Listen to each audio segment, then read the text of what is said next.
Bueno, hola a todos. Muchas gracias por querer compartir con nosotros, con el grupo del CEPIA, esta charla.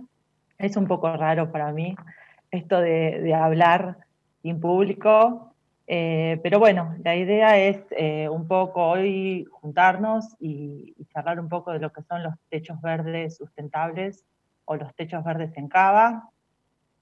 Antes de empezar la charla, les cuento que pueden hacer consultas. eh, las consultas se van a hacer por escrito y la idea es que primero yo dé toda la charla y después podemos hacer un ping-pong, digamos, de preguntas y puedo contestar. Así que bueno, gracias al CEPIA también por prestarnos este espacio y poder compartir y difundir lo que son las cubiertas vegetadas o las cubiertas verdes en Buenos Aires. Cuando me pidieron de hacer esta charla, bueno, un poco qué podemos hablar de los techos verdes en una hora, ¿no? O en 40 minutos, una hora. Es un tema grande, es un tema que desde el INTA lo abordamos desde el 2011, hace ya como 4 o 5 años que venimos haciendo una vez por año un taller, talleres teóricos, talleres prácticos, con lo cual bueno, en una hora vamos a dar un pantallazo. Yo estuve pensando dentro de todos los temas cómo enfocarlo esto en este tiempo y pensé que lo mejor es hablar en primer lugar de los beneficios que tiene un techo y que es un techo como para que el que quiera hacer un techo en su casa o aquel arquitecto o aquella empresa que quiera en sus emprendimientos empezar a abordar el tema, del primer paso, que es saber qué son los techos, qué tipo de techos hay, cuáles son los beneficios y en base a eso decidir cómo arrancar el proyecto. Espérense. Ay, no puedo pasar la diapositiva. Esperen un minuto. Acá. Los techos verdes o las cubiertas vegetadas en realidad se usan hace muchos años. Ya en la época de los vikingos o en la Europa, en la parte de Europa fría, se usan las cubiertas vegetadas o se usaban las cubiertas vegetadas en zonas rurales. Este tipo de cubiertas estaba más enfocado a las funciones que cumplía una cubierta para la vivienda.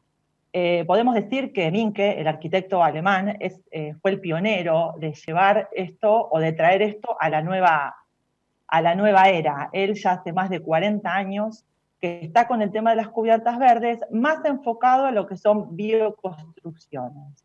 O sea, construcciones sustentables y construcciones en áreas rurales. Posteriormente empezaron a llegar las cubiertas verdes a las grandes urbes. Estas con otra visión, podemos decir, con una visión más hacia mitigar problemas de las grandes urbes y bueno, y por otro lado, hacer un poco más sustentable el edificio, la casa o lo que se construya, pero sobre todo mirando a lo que pasa en las grandes urbes. Acá tenemos una de los techos que tiene. Yo a través de toda la charla les voy a mostrar diferentes techos o diferentes cubiertas verdes, todas son de la ciudad de Buenos Aires, de la ciudad de Buenos Aires. Entonces, en la ciudad de Buenos Aires tenemos diferentes cubiertas. Tenemos desde aquellas que son las más intensivas me refiero a aquellas que tienen un gran consumo de energía, un gran consumo de energía por su mantenimiento, por su construcción, por su cuidado. Este tipo de cubiertas, por lo general, está más asociado a los espacios recreativos. Son cubiertas en donde puedo poner cualquier tipo de planta y donde el sistema de la cubierta está en función de los requerimientos vegetales. O sea, primero en este tipo de cubiertas pienso qué es lo que quiero tener. Yo en la cubierta verde quiero tener herbáceas, quiero tener arbustos, quiero tener un árbol y en función de eso voy viendo qué requerimientos tiene esa vegetación para hacer un sustrato adecuado, para montar un sistema de cubiertas adecuado y para montar una infraestructura edilicia adecuado. Se pueden imaginar que si yo quiero tener árboles arriba del techo, estoy hablando de sustratos de más de 30 o 40 centímetros, en donde eso tiene un peso grande y en donde la estructura edilicia ya tiene que ser construida para ese fin. En el otro extremo, dentro de las cubiertas vegetadas de las ciudades, tenemos las cubiertas extensivas, que son todo lo contrario. Son cubiertas en donde las plantas están en función del sistema, en donde primero yo lo que hago es decir, bueno, quiero una cubierta de poco peso, de un sustrato que tenga una profundidad que vaya entre 10 y 15, por lo general son 10 centímetros, en donde el input de energía que yo le voy a dar es austero, no tienen riego, y en donde las plantas o la vegetación que yo ponga en esa cubierta tiene que soportar condiciones extremas, tanto de estrés hídrico como de amplitudes térmicas. Entonces, en este tipo de cubiertas no puedo poner cualquier cosa, tengo que poner las plantas que satisfacen esa necesidad o que pueden crecer en esas cubiertas. Ahora bien, entre estos dos extremos que vimos, entre las intensivas y las extensivas, tenemos una gama, que es por lo general lo que encontramos en Buenos Aires. Acá tenemos dos ejemplos, uno la Dirección General Estadística y Censo, y el otro la Facultad de Derecho. Yo la de Estadística y Censo no la conozco, pero la de la Facultad de Derecho sí. Les puedo contar que fue una de las primeras también cubiertas que se hizo, la segunda así más o menos extensiva, y que en un primer momento el objetivo de esta cubierta era hacer una parte intensiva, donde era una parte como ajardinada, donde tenía salvia, tenía tipas y tenía algunas otras herbáceas. Esta parte se pretendía que tenga mantenimiento, y otra parte más extensiva que era un mix de sedum. Como todo proyecto público, un año se piensa una cosa, después se dejó de cuidar y se transformó en una cubierta extensiva, donde en realidad hoy en día no tiene mantenimiento y va llegando a un equilibrio con un mantenimiento mínimo que se le da una vez al año. Entonces, este tipo de cubiertas son las que generalmente encontramos en Cava. Ahora bien, cada cubierta extensiva, intensiva o semiextensiva satisfacen las necesidades de las cubiertas verdes de diferentes maneras. Para eso lo que vamos a hacer es un pantallazo y vamos a ver qué problemas presenta la ciudad que están asociados a poder abordarlos desde este tipo de estructuras. Básicamente hay dos problemas bastante grandes. Uno es el tema de las inundaciones. De las inundaciones cuando hablamos de lluvias, de grandes aguaceros. Imagínense ustedes que hoy las grandes urbes son masas de cemento en donde hay muy pocos lugares de infiltración de agua. Básicamente las plazas, y a veces ni las plazas, porque las plazas mismas son cocheras abajo. Antes, cuando estaban las calles, por ejemplo, de ladrillos o de las calles no de cemento, digamos, que se podía infiltrar, o las plazas o las veredas tenían más verde, había muchos más lugares de infiltración. Hoy en día, básicamente, lo que cae por el agua de lluvia va por los desagües. Y el otro problema que tiene es el tema de la isla de calor. La gran masa de cemento hace que se acumule mucho calor y eso produce dentro de las grandes ciudades un aumento de la temperatura que llega hasta 4 grados más que en las zonas aledañas a las grandes urbes. Eso acompañado por pérdida de biodiversidad, derroche de energía, y el tema de polución atmosférica, emisión de anhídrido carbónico. Entonces, un poco mirando esta problemática, vamos a ver ¿qué pueden llegar a aportar los diferentes tipos de cubiertas verdes?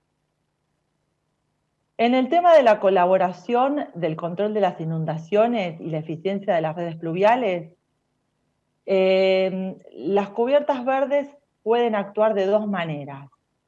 Por un lado, disminuyen la velocidad de escorrentía. Esto es, retrasan la llegada del agua de lluvia a las redes pluviales. Quiere decir que cuando empieza a llover, la primera cantidad de agua queda retenida en las cubiertas verdes y después se va liberando. Este retraso va a depender principalmente de la cantidad de humedad que tenga la cubierta verde en el momento que llueva. Cuanto más seca esté, más va a retrasar. Este retraso puede ser hasta de 40 minutos. Y después, ¿de qué tipo de cubierta verde estamos hablando? Las cubiertas verdes intensivas, por lo general con una mayor cantidad de sustrato y con un sistema de techo verde que acumula más el agua, por lo general retienen más. Y por otro lado, es directamente el agua que queda retenida en la cubierta verde y que no llega nunca al desagüe porque queda o retenida en el sistema de la cubierta o es usada por la vegetación. Usada por la vegetación en esto de evapotranspiración. Queda retenida en el sustrato y después es utilizada por los vegetales. Entonces, de esta manera, las cubiertas verdes se transforman como en esponjas dentro de las grandes ciudades, ¿no? Una gran ayuda para lo que es el tema de las inundaciones. Siempre pensando en que haya una gran cantidad de cubiertas verdes dentro de la ciudad. El otro gran problema que estuvimos viendo es el tema de la isla de calor. La isla de calor, bueno, en el tema de las cubiertas verdes es que la cubierta verde tiene una capacidad de captar energía menor que el cemento o que la capa asfáltica. Es decir, los materiales tienen una medida que es el albedo, que es la capacidad que tienen de tomar energía y de emitirla nuevamente al aire. Cuando estamos hablando de que la capa de cemento, que el cemento o las cubiertas que no son verdes tienen un albedo de 0,08, mientras que las cubiertas verdes tienen un albedo de 0,25. Cuanto más cercano al cero es, más se calienta ese material. Cuanto más cercano al 1 es menos se calienta. Esto hace que un techo, por ejemplo, como vemos acá, en esto que les estoy mostrando, este es un ensayo que se hizo en una escuela de la ciudad de Buenos Aires, lo hizo el APRA, la Agencia de Protección Ambiental del Gobierno de la Ciudad, en donde se ve que un día de calor a pleno sol, la cubierta verde llega a unos 29 o 33 grados, esto es dependiendo si es húmeda o seca. Cuanto es húmeda, menos es, digamos, absorbe el calor, mientras que en la cubierta donde no es verde, donde está la capa asfáltica, llega a 38 grados. Y cuando es de noche, bueno, a su vez se enfría más rápido. El enfriamiento, el tema en la vegetación se da, por un lado, por cuánto se calienta o no la superficie del techo. Y por el otro lado, es por la evapotranspiración que generan las plantas, en donde, además de calentarse menos, evapotranspiran y eso hace que disminuya más la temperatura. Entonces, básicamente, este es el sistema por el cual cuando uno en un techo tiene vegetales, ayuda a que no se caliente tanto toda la ciudad.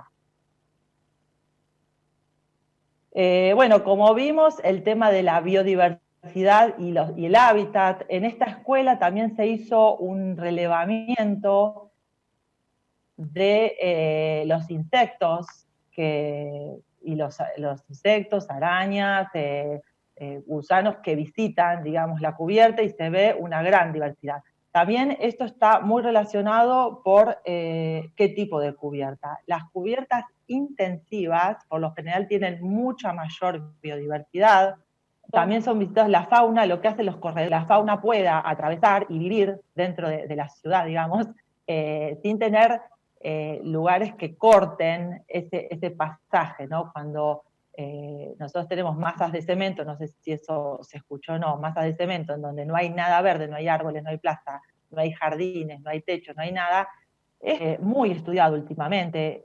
Se está viendo que la gran polución y la gran cantidad de anhídrido carbónico trae muchos problemas respiratorios y cardiovasculares, problemas con la salud humana, y se ve que las plantas, tanto los árboles como las plantas, tienen una gran función en esto. Por un lado, en todo lo que es el polvo y micropartículas que quedan retenidas en las superficies vegetales. Hay toda una rama que estudia determinados tipos de vegetales, cuál tiene la capacidad de retener más esta polución.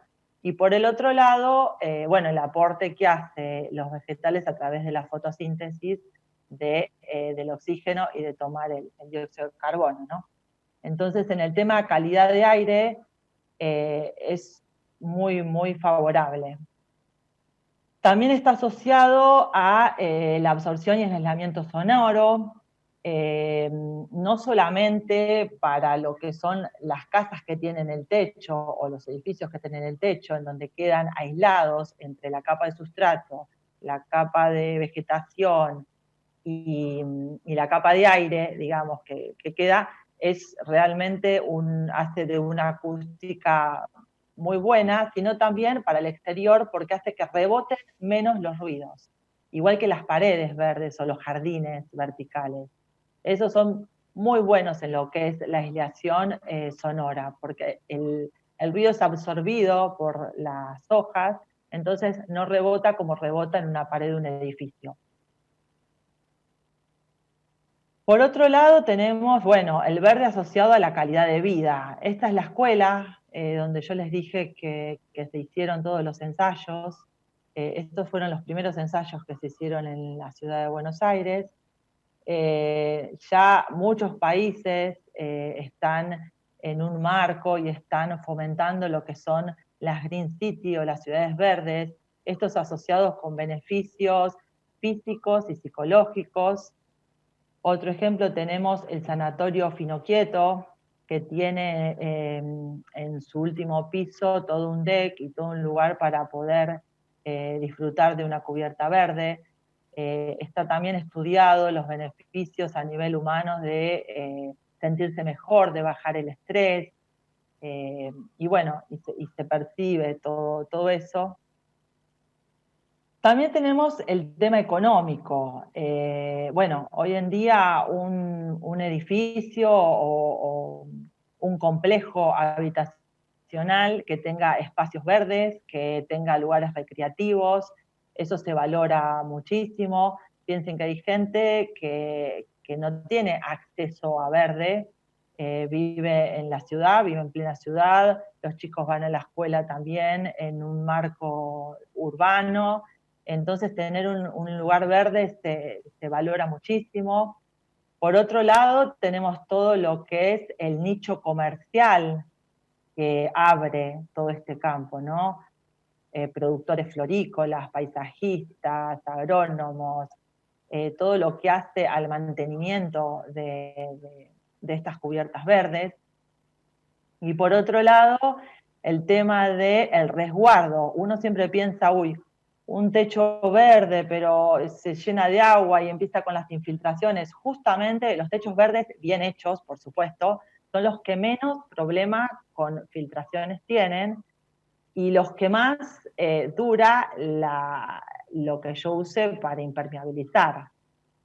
Al no estar en contacto, tanto lo que yo ponga, o membrana, o polietileno, o esas pinturas que se usan hoy, al no tener contacto con el sol o con las grandes amplitudes térmicas que hace que se empiecen a resquebrajar, estos sistemas impermeabilizantes que pueden llegar a dar 1, 2, 5 años, con las cubiertas verdes pueden hasta triplicar su vida útil. Con lo cual esto también da una ventaja. También, bueno, está el reconocimiento y la responsabilidad ambiental. Si bien hoy en día se usan muchos, más que nada los intensivos, como les dije yo, en todo lo que son los complejos habitacionales, también hay empresas que certifican a nivel mundial para determinadas certificaciones que van hacia un apoyo a lo sostenible, certifican para LEED o certifican para hacer un edificio que reduzca la huella de carbono. El tema de las cubiertas verdes va en favor de eso. En la ciudad de Buenos Aires, cuando se empezó con el tema de los techos verdes, muchos edificios públicos alguna parte del edificio fue transformada en cubierta vegetal. Esta es la Defensoría del Pueblo. Y como último punto es el tema de cómo convive las cubiertas verdes con algunos otros sistemas de energías renovables, como por ejemplo son los paneles fotovoltaicos.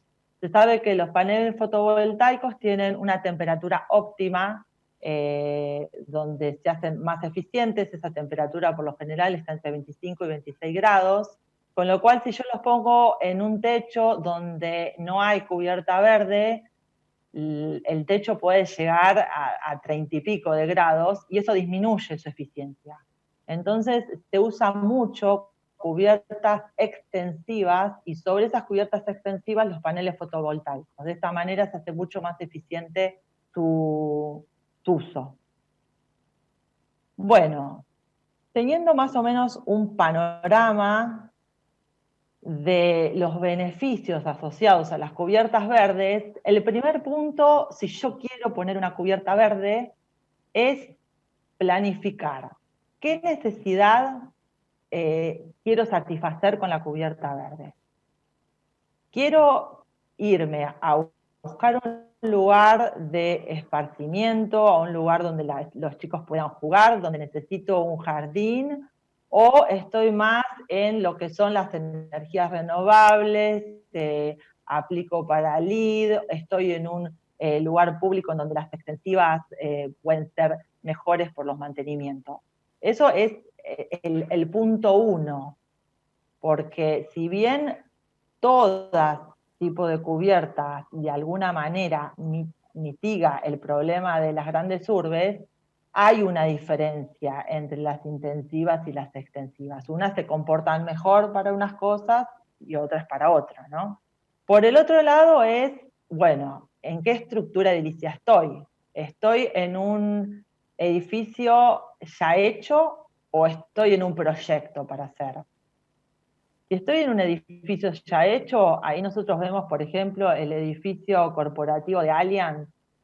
Es un edificio, Allianz aplica para normas LEED y tiene un montón de cosas para hacerlo más sustentable, dentro de ellas cubierta verde. Es un edificio que ya estaba hecho, es un edificio antiguo, es un edificio en donde lo único que yo puedo poner es una cubierta extensiva, donde el peso de la cubierta por un sustrato que no supera los 10 centímetros está entre 110, 120 kilos, como cualquier techo.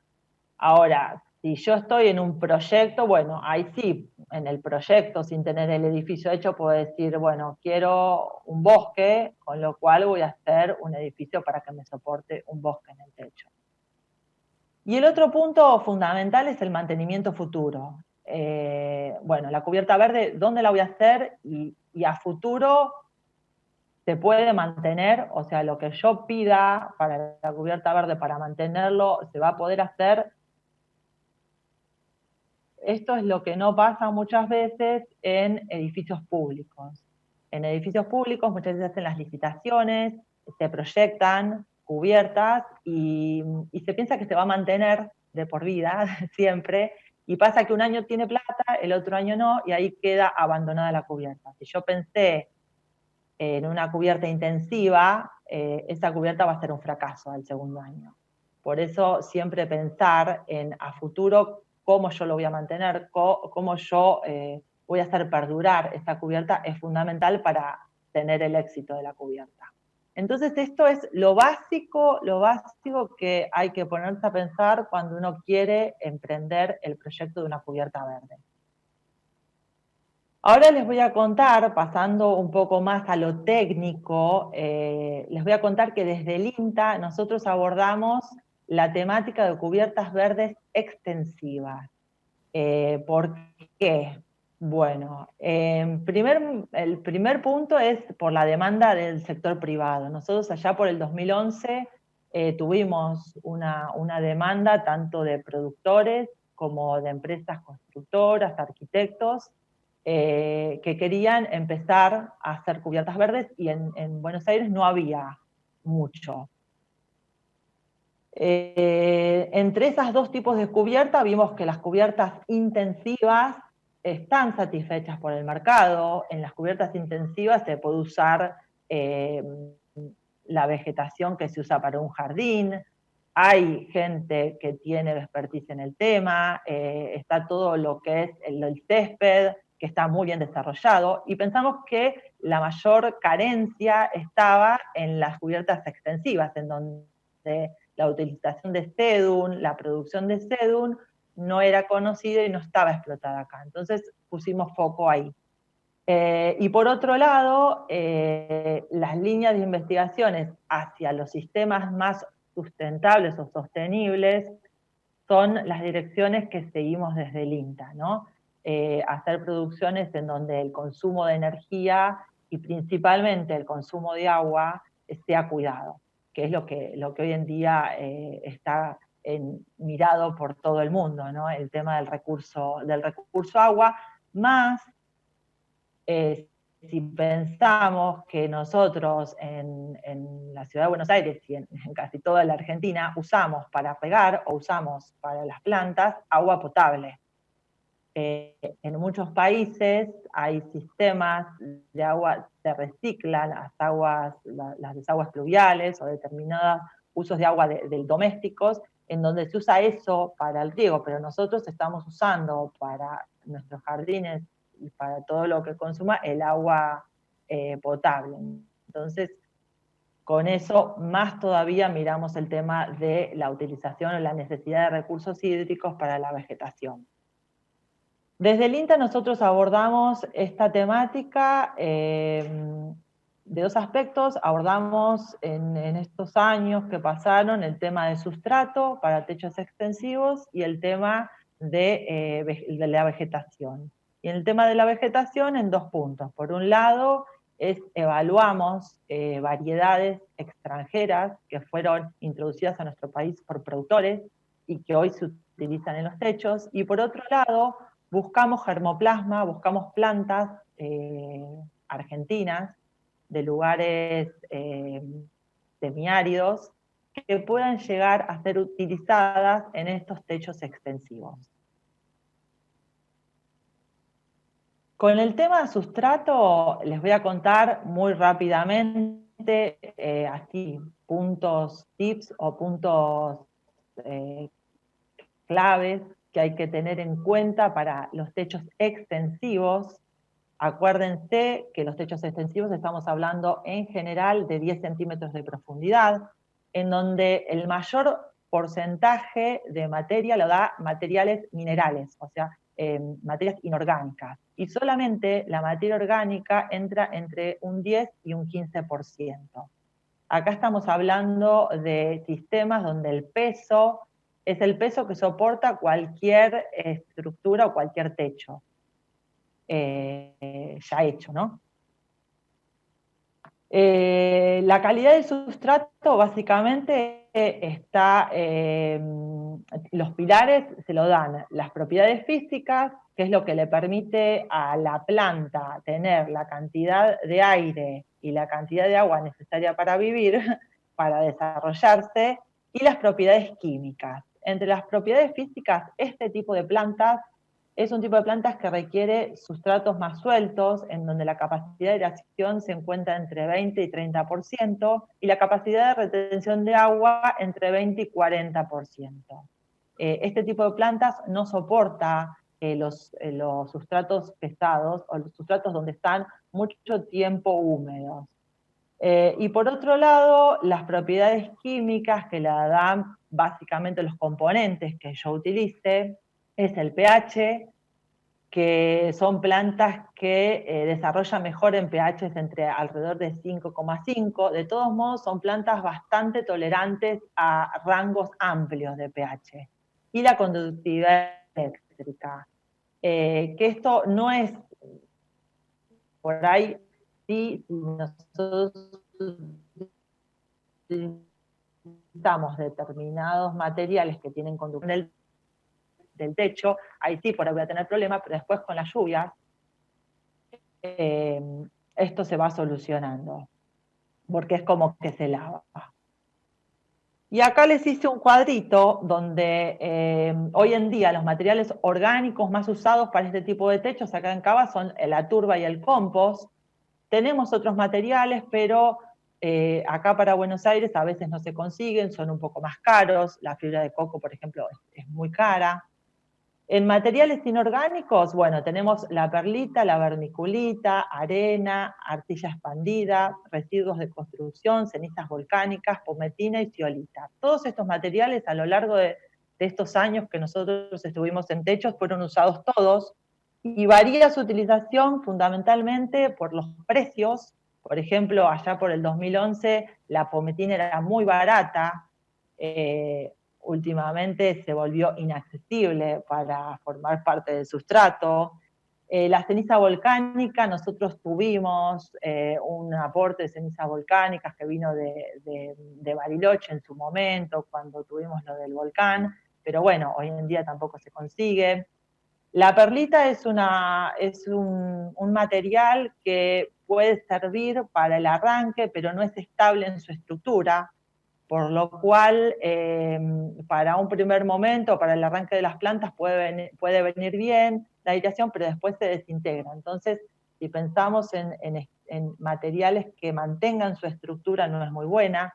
La vermiculita retiene mucha humedad, con lo cual el porcentaje dentro de los techos tiene que ser bajo. Tiene un buen intercambio catiónico. Y en el instituto hace 2 o 3 años se hizo un ensayo con residuos de construcción, pensando en que estos techos muchas veces estén asociados a lugares en donde el que lo va a instaurar tenga residuos de construcción, ladrillo molido y ese tipo de cosas, con muy buenos resultados.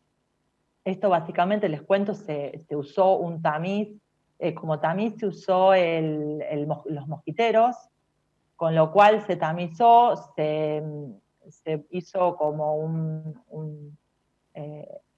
partículas más o menos del mismo tamaño y se hicieron unos ensayos en el instituto con muy buenos resultados. Después tenemos la zeolita. La zeolita es un material de origen volcánico, es lo que a veces se usa para los baños de los gatos. En Europa se usa mucho para techos, y es un material que necesita, para ser utilizado, un tratamiento previo, necesita por lo general ser lavado porque viene con mucho sodio, y lo que se usa es muchas veces enriquecerlo con fertilizante, y en un porcentaje pequeño puede ser incorporado al sustrato. Entonces, como tiene una gran cantidad de intercambio catiónico, funciona como un fertilizante de liberación lenta, y puede funcionar muy bien en el arranque de la instauración de un techo. Por otro lado, la zeolita es un material duro que mantiene su estructura, con lo cual la estructura de la partícula se va a mantener con el tiempo. Y después, bueno, en aditivos tenemos fertilizantes orgánicos y o minerales. Nosotros, en general, como les digo, de los techos que ensayamos, utilizamos la zeolita enriquecida con fertilizante, y si no, se le tira algún fertilizante de liberación lenta 1 o 2 veces al año. Este tipo de techos lleva un bajo mantenimiento. Y acá, para recordar el no uso de suelo en los techos. El suelo es un material muy pesado, es un material que retiene mucha agua, pero a su vez, como las partículas, como es muy limoso, las partículas son muy pequeñas, y este agua que encontramos en esta capa de sustrato no está disponible para el vegetal, con lo cual, por un lado, el vegetal no puede utilizar el agua y por el otro lado, mantiene una humedad que favorece a patógenos y muchas enfermedades. A su vez, se hace muchas veces con las grandes lluvias como un chocolate, se va por los desagües y tapa o no permite que los materiales filtrantes que se usan, como los geotextiles, cumplan la función que tienen que cumplir de drenar. Entonces es un material que, si bien es muy utilizado porque a nivel costo es mucho más barato que los materiales que yo les nombré anteriormente para conformar un sustrato, después las consecuencias son malas. Nosotros hemos hecho un relevamiento a los 3 años de techos con utilización de suelo y con sustrato sin suelo, y realmente se ve el desarrollo radicular en estos sustratos con suelo es muy pobre, en donde se genera mucha humedad con las épocas de lluvia y favorece muchos patógenos.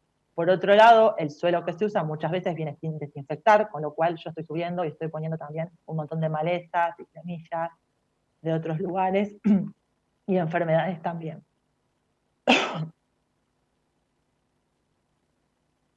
Y ahora pasando un poco al tema vegetación, bueno, recordando que estamos en techos extensivos, la vegetación tiene que ser una vegetación de bajos requerimientos hídricos y nutricionales, una vegetación que soporte condiciones extremas.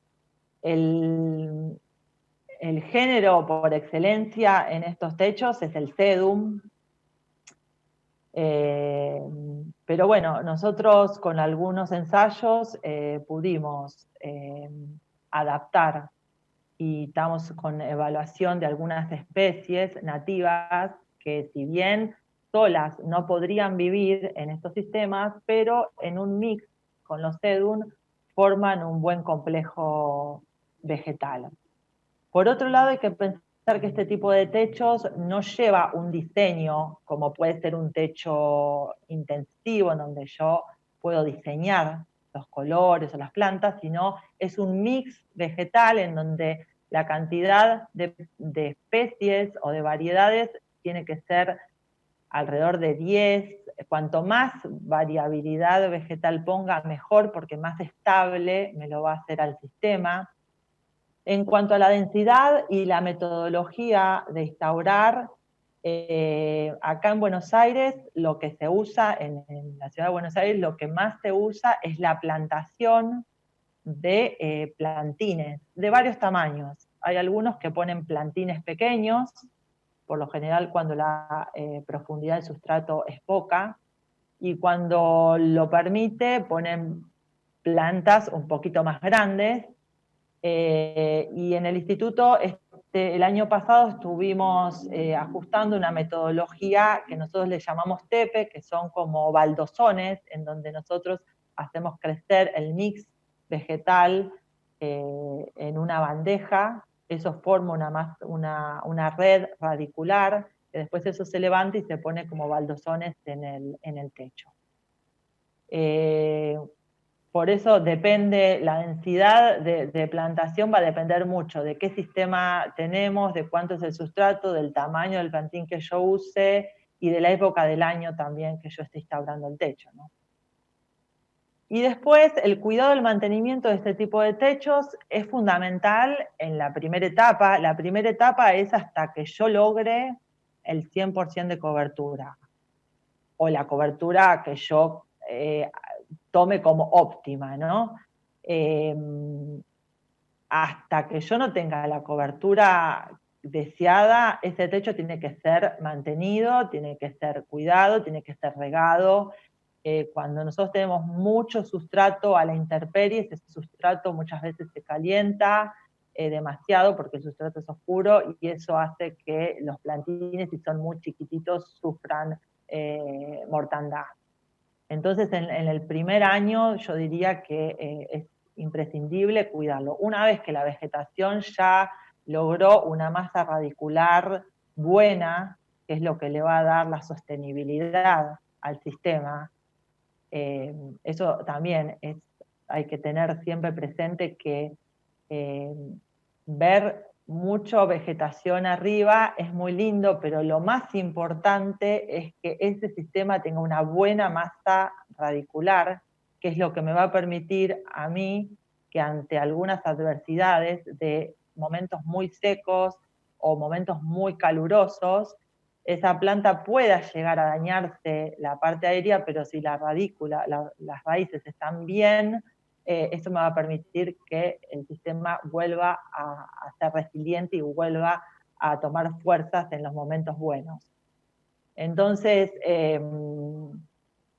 digamos que esa es la base, ¿no? De tener un buen sistema radicular, que ya todas las plantas ya se han establecido y que cada planta haya buscado su nicho.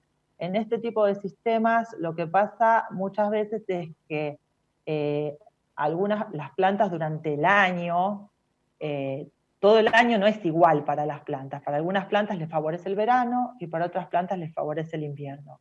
Entonces, en épocas desfavorables, muchas plantas pasan resguardadas en plantas que les es favorable ese clima. Y después, en el momento que le toca crecer, ahí vuelven a surgir. Por eso se tiene que hacer como un ecosistema en este tipo de techos extensivos. Acá tenemos una guía o les nombro más o menos lo que hoy se está usando para este tipo de techos. Las variedades extranjeras están usando estos sedum que fueron importados y son importados por productores de acá. Y en especies nativas hay estas 5 que dieron muy buenos resultados en los ensayos que nosotros hicimos y actualmente están siendo evaluadas en etapa comercial, que es la gonfrena, grajamia, bueno, tenemos 2 portulacas y un senecio. Y bueno, y en las investigaciones en el Instituto de Floricultura continúan y ahora sigue una lista de especies que se están evaluando para ver si pueden ser incorporadas en esta mezcla. Y bueno, más o menos para ir terminando, para mí los pilares fundamentales del éxito de las cubiertas es, primero, identificar bien el objetivo de la cubierta y la capacidad a largo plazo de cumplirlo. Es lo que yo le digo, si yo pienso en una cubierta, bueno, va a cumplir o va a satisfacer eso que yo quiero que cumpla, y a través de los años cómo la voy a mantener o si voy a poder mantener como yo pienso. Piensen que una cubierta, estamos hablando de 20 años, 25 años tiene que durar. Por otro lado, la estructura edilicia, la impermeabilización y el drenaje son puntos claves para que el sistema funcione, para que el sistema sea realmente un sistema. Y el sustrato es fundamental y es uno de los puntos más castigados en los presupuestos, porque se le quita mérito, se le quita importancia, y en realidad es lo que me permite que el sistema, como les digo, tenga la resiliencia suficiente para pasar las épocas malas y poder resurgir. Por otro lado, bueno, la elección vegetal, la composición de la misma y la instalación en mantenimiento. Y no olvidarse que en este tipo de trabajos se debe conformar un equipo multidisciplinario, en donde hay muchas disciplinas que comparten un proyecto. Están los ingenieros, los arquitectos, los agrónomos, los paisajistas, los productores, los técnicos en floricultura, en donde cada uno tiene su expertise y cada uno aporta el conocimiento desde donde viene. Entonces, si se puede lograr equipos multidisciplinarios, ahí se logra y se fortalece el proyecto, ¿no? Muchas veces los problemas que hay, que el proyecto llega o la demanda llega a un solo profesional y ese profesional por ahí por desconocimiento le quita mérito de las partes, de las otras partes que desconoce, y bueno, y ahí muchas veces están los problemas. Entonces, trabajar con equipos multidisciplinarios es la base para mí del éxito de las cubiertas verdes. Bueno, acá un poco les presento el equipo que conforma o que conformó y que conforma el Instituto de Floricultura en la temática. Todos hacen su granito de arena para poder avanzar con mucho esfuerzo, porque no es que todas estas personas estén focalizadas solamente en techos verdes, sino que hacen un montón de otras cosas, y una partecita la dedican a techos verdes. Y bueno, y por ahora les dejo acá las fuentes de donde saqué un poco el material. Les quiero comentar que las fotos de los techos de gobierno de la ciudad están en un mapa inteligente que tiene el gobierno de la ciudad, en donde ahí donde están identificados los techos verdes, techos azules y techos con diferentes sistemas de energías renovables, así de que bueno, pueden encontrar la información ahí. Y bueno, y ahora si tienen preguntas, a ver, bueno, las preguntas me llegan a mí por WhatsApp, por eso estoy mirando el celular. Vamos a ver si voy a ir contestándolas. A ver.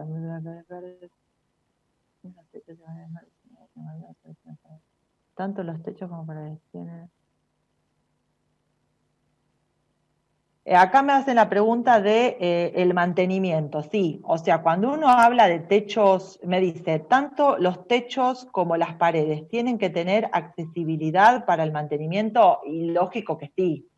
Cuando uno dice, hablamos de techos inaccesibles, estamos hablando de que es inaccesible para el común de la gente, para los chicos, para ser pisados, pero todo techo tiene que tener de alguna manera un acceso, una escalera, algo que me permita cada tanto, 1 o 2 veces al año, hacer algún mantenimiento, ¿no?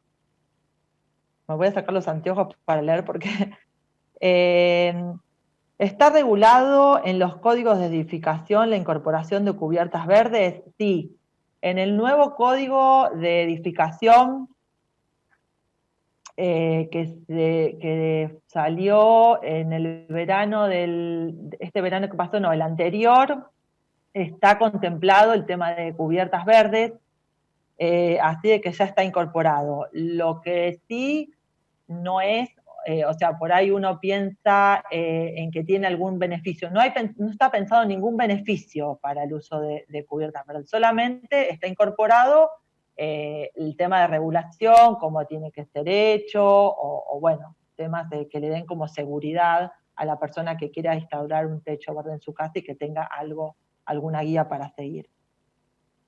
Para la elección de una cubierta que luego veré si es extensiva, media o pequeña, definición dada por la energía que gasta en mantenerse. ¿No debería ser primero el objetivo primero que luego? Estoy leyendo así, que luego me definiera si es extensiva, media o pequeña. A ver, se hace difícil a veces las preguntas porque... A ver, el tema, si es intensiva o extensiva, me lo da, o sea, primero yo tengo que saber como les digo, cuál es el objetivo que yo quiero cumplir. Quiero tener un lugar donde los chicos puedan jugar al fútbol, ponele, o pisarla, bueno, ahí voy a tener que hacer una cubierta intensiva, porque necesito césped, necesito cuidado, quiero un jardín.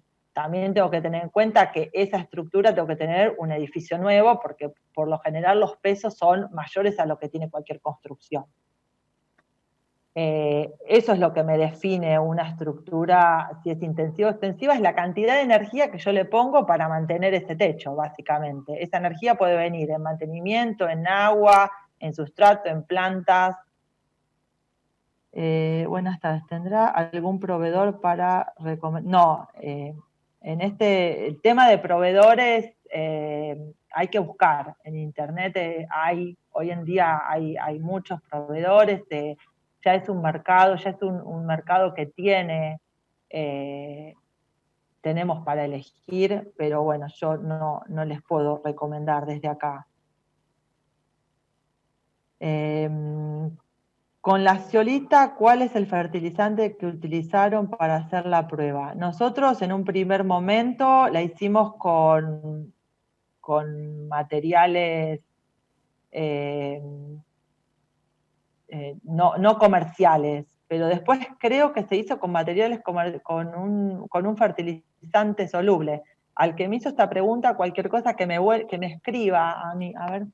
Sí, ahí yo les dejo en pantalla que me escribe y yo le paso bien los datos del fertilizante, pero fue un fertilizante que se usa cualquiera que yo pueda, no voy a dar marca ahora, pero cualquiera soluble que yo quiera poner o que quiera fertilizar, con eso yo pongo la zeolita un cierto tiempo para que se cargue ese fertilizante y después incorporarlo. ¿Cómo es el tema del mantenimiento de plantas, su renovación, su riego, su desmalezado? En temas de techos extensivos no hay mantenimiento de plantas. Si el techo está bien hecho, tiene el sustrato correcto y yo le doy el mantenimiento mínimo que es, una vez que se instaura, bueno, siempre hablando, una fertilización 1 o 2 veces al año, no tengo problema. El sustrato tiene tan poca carga de materia orgánica que no hay malezas. Las malezas por lo general pueden llegar a surgir en un momento cuando hay lluvias, pero después enseguida son las primeras afectadas en condiciones de sequía, con lo cual mueren y se automantiene el sistema. En el sudeste bonaerense, Bahía Blanca, ¿qué especies recomiendan? Esto que yo les conté es para la ciudad de Buenos Aires. Nosotros, por el momento, tenemos datos de la ciudad de Buenos Aires, que es la urbe que más cerca nos queda y que más demanda tuvo. Yo lo que aconsejo es en cada lugar hacer las pruebas pertinentes, porque cada lugar tiene sus condiciones de temperatura, de vientos. Bahía Blanca es bastante ventosa, así que ahí hay que hacer los ensayos correspondientes. ¿Es posible un techo con menos de 10 centímetros de sustrato? Sí, es posible. Nosotros los últimos 2 que hicimos tienen 5 centímetros de sustrato. Modulares de polietileno, dice, son buenas las bandejas. Eso cada uno, yo los sistemas no me animo a decir porque no los he probado, pero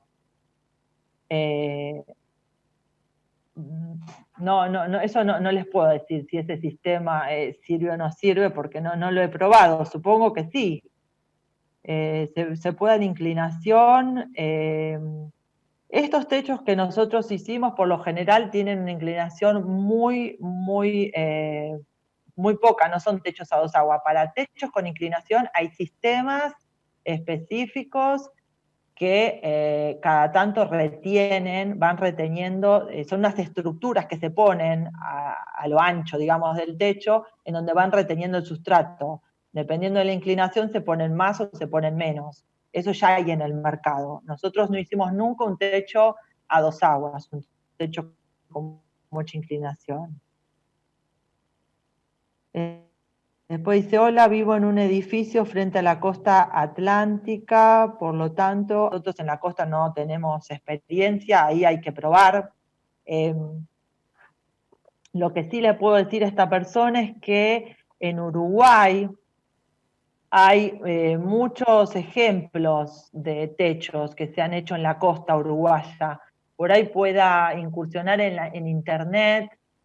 Hay un arquitecto que yo no me acuerdo, pero está dentro de mi bibliografía. Está, ya les digo, se llama Platicelli, sí. Él es uruguayo, desarrolló muchos techos en Uruguay, así pegados a la costa, y hay muchos techos, así que allá puede conseguir algo de información. Nosotros acá yo no tengo información para la costa. A ver, además de asegurar la estanqueidad del techo antes y el buen drenaje, luego, ¿qué tipo de geotextil usan? Eso depende del sustrato. En tema sistemas hay muchísimos. Yo no les voy a dar marca, hay mucho, y bueno, desde ya que para yo hacer una estructura o para montar una estructura, el que monta una estructura tiene que tener el conocimiento para tomar las decisiones. Todos los productos, digamos, son buenos sabiendo cómo usarlos y sabiendo por ahí la falencia que tiene cada uno para complementarla. Por ejemplo, a grandes rasgos yo le voy a decir, la mayoría de los sistemas es un sistema que dentro de las capas que se usan, una de las capas es lo que se llaman hueveritas, que son como celdas que retienen el agua. Esos sistemas son muy buenos, pero yo también puedo pensar en hacer un techo sin ese sistema, con un drenante que se use solamente, por ejemplo, de piedra pómez, pero bueno, tengo que saber que ese techo que no acumula agua y que por ahí es un techo un poco más económico, porque tiene un sistema de drenante mucho más económico, va a tener una carencia de agua y lo voy a tener que ayudar un poco por ahí con un riego suplementario o algo así. O sea, hay que conocer los sistemas, todo es bueno, pero todo hay que saberlo usarlo y cómo se usa y de qué manera, ¿no? Para eso siempre tiene que haber un conocimiento de los sistemas. ¿Cuál es el peso promedio que soporta un edificio viejo o ya construido? Por lo general, la carga normal es de 110 a 120 kilos por metro cuadrado. Se usa el techo húmedo, siempre hablando del sustrato húmedo. Eso es lo que soporta cualquier estructura ya construida, que es lo que soporta, por lo general, es el peso que tienen generalmente los techos extensivos. ¿Qué se recomienda colocar entre el sistema de aislamiento del edificio y el sustrato, la cubierta verde? ¿Se coloca directamente sobre la membrana asfáltica? No, nunca se coloca sobre la membrana asfáltica. Los techos llevan todo un sistema. Estos sistemas está el techo, hay un geotextil, después hay algo que impermeabilice, si uso un polietileno, después está, como les digo, la capa drenante, que puede ser una capa drenante solamente, o puede ser esos sistemas que retienen agua, después arriba se pone otro geotextil que filtra las pequeñas partículas para que no se me taponen todos los agujeritos, después recién arriba de eso va el sustrato, o sea que hay todo un complejo, un sistema que se monta. ¿Cuál es la vida útil aproximadamente de un sustrato? El sustrato tiene que durar toda la vida, por eso nosotros recomendamos usar materias, hacer el sustrato con materiales que no pierdan su estructura, ¿no? Como yo les conté, la perlita por lo general se hace polvo, ¿no? Yo tengo que tener sustrato que la estructura o que yo conforme el sustrato se tiene que durar para siempre. Y lo que pasa si yo pongo mucha materia orgánica es que en los techos extensivos el aporte de materia orgánica por parte del vegetal no es tan grande. Entonces, la materia orgánica se me va consumiendo, con lo cual se me reduce el perfil del techo. Por eso es importante una buena cantidad, digamos, que el 80% sea materia inorgánica. Las gramíneas se pueden emplear en este tipo de techos. En general, este tipo de no se usan gramíneas. Las gramíneas están más asociados a los jardines de altura, con sustratos un poco más profundos, y en donde yo me asegure que la cantidad de gramíneas, las gramíneas por lo general tienen una etapa del año secas. Hay algunas gramíneas que no, que son verdes todo el año, pero hay muchas que hay muchas que se secan, con lo cual tengo que tener cuidado de que ese techo no tenga colillas de cigarrillo ni nada, que en el momento que la gramínea se me seque, me produzca un incendio. Hay que pensar que los techos extensivos, cuando están secos, son materiales muy inflamables, tanto el geotextil como la capa, como el polietileno, son cosas que son muy inflamables y cuando están muy secos, tener mucho material verde seco que pueda ser incendiable es peligroso. Hola Silvina, ¿tiene estimado el riego que necesita en el primer año? El riego que se necesita en el primer año de implantación depende mucho del techo, de a qué altura esté, si tiene sombra, si no tiene sombra, qué densidad yo ponga de vegetación. Eso es a demanda. Por eso les digo que cuando no se usa tepe y se usa la plantación, hay que estarle encima, ¿no? Al techo en los primeros momentos. Cuando se superan los 20 o 20 a 25 años, hay que hacerle completo. Esta pregunta no entiendo. ¿Cuándo se superan los 20 a 25 años? ¿Hay que hacerlo completo? No la entiendo, pero bueno, acá estamos hablando de techos, la durabilidad del techo, estamos hablando de 20 a 25 años, 30 años hablan en Europa, ¿no? Y no te hace tener cuadrados de techo, dice, ¿tienen datos de la cantidad de metros cuadrados de techos verdes en Cava o en otras ciudades? No.